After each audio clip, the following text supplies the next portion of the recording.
ప్రతిరోజు దేవుడు నిన్ను కలుసుకోవాలని ఆశపడుతున్నాడు. ప్రతిరోజు దేవుడు నీతో మాట్లాడాలని ఆశపడుతున్నాడు. కానీ మనిషి మనమేం చేస్తున్నామంటే, నాయనా ప్రతిరోజు నీకైతే పని బాట లేదు, మాకు బోల్డ్ అని పనులు ఉన్నాయి కదండి. నీకైతే పని బాట లేదు, వచ్చి కూర్చుంటావు, మాకు ఎన్ని పనులు అనుకున్నావు లోకంలో. నీకేం పనులు ఉన్నాయ్యా? మాకున్నాయి బోల్డ్ అని పనులు అని దేవుడు రావడానికి ఇష్టపడినా సరే మనిషి మాత్రం దేవుణ్ణి కలుసుకోవడానికి ఇష్టపడట్లేదు. అవునా కాదా అండి? అదేమంటే వారంలో 1 గంట 2 గంటలు నీ ముఖాన పడేస్తాం, ఇది చాలదా ఏంటి ఇంకా? అంతే కదా. ఆదివారం ఎన్ని గంటలు ఉంటాం? మహా అయితే 1 గంట 2 గంటలు, లేదు ఇంకా ఎక్కువ సమయం ఉంటే గట్టిగా 3 గంటలు. అంటే ఈ వారంలో దేవునికి నీ వేసే ముష్టి ఎంత చెప్పండి? ముష్టి 3 గంటలు దేవుని ముఖాన పడేసి మళ్ళీ అంటావు ఏమని?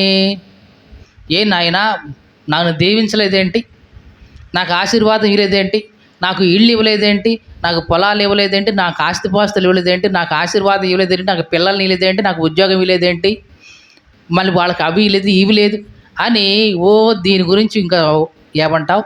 మొత్తం ఇక ఏకరువు పెడతా ఉంటాం. నువ్వు దేవునికి ఇచ్చింది ఎంత? వారంలో గీసి గీసి గీసి 3 గంటలు దేవుని ముఖాన పడేసి దేవుడు ఏదో ఆశీర్వాదాలని నెత్తిని మాత్రం గుమ్మరించాలనుకుంటావు. ఇది ఎట్లాంటిదండి?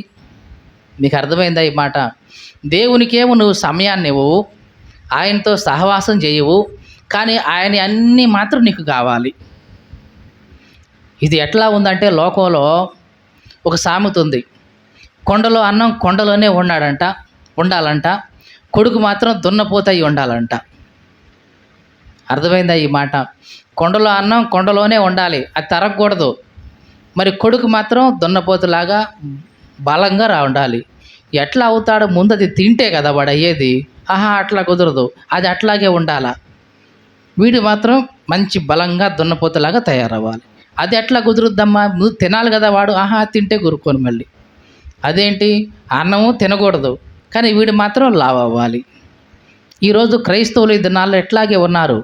దేవునితో మనం సమయం గడిపేది లేదు, దేవునికి మనం సమయం ఇచ్చేది లేదు, కానీ దేవుని దగ్గర నుంచి మాత్రం ఆశీర్వాదాలన్నీ మనకే కావాలి. ఉద్యోగాల మనకే కావాలి, వ్యాపారాల్లో లాభం రావాలి, చేసే ప్రతి పని ఆశీర్వాదం ఉండాలి, ఏ పని చేసినా దీవెన రావాలి. మళ్ళీ దేవుని కోసం మనం ఇచ్చేది ఏమైనా ఉందా అంటే సమయం గురించి ఏమీ లేదు, కానీ దేవుడు మాత్రం మనకు అన్నీ ఇవ్వాలని కోరుకుంటాం. ఇది సరైందేనా? మీకు అర్థమవుతుందా? దేవునికి మనం ఏమి ఇవ్వం, మన సమయాన్ని ఇవ్వం, మన పరిచర్ని మనం ఏమి దేవునికి మాత్రం దేవుడి నుంచి మాత్రం అన్నీ కావాలని కోరుకుంటాం. ఇది ఎట్లాంటిది అనాలి? లోకంలో 3 రకాలైన మనస్తత్వాలు ఉంటాయంట.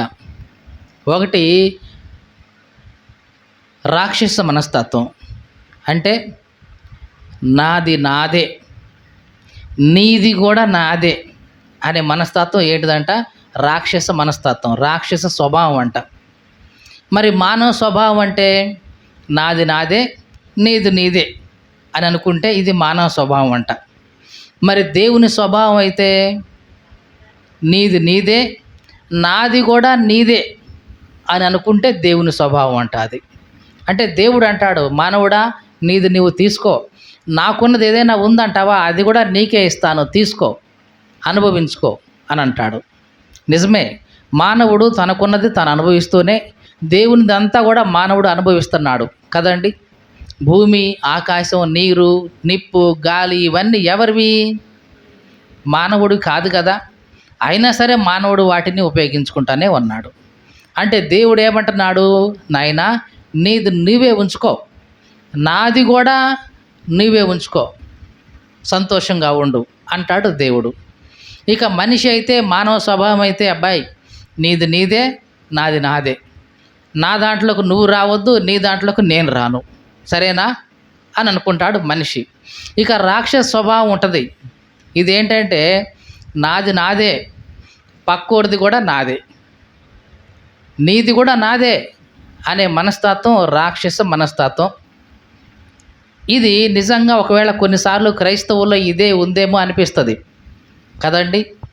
వాళ్ళది మాత్రం వాళ్ళకే ఉండాలి, దేవుడి అన్నీ కూడా వాళ్ళకి రావాలని కోరుకుంటాం.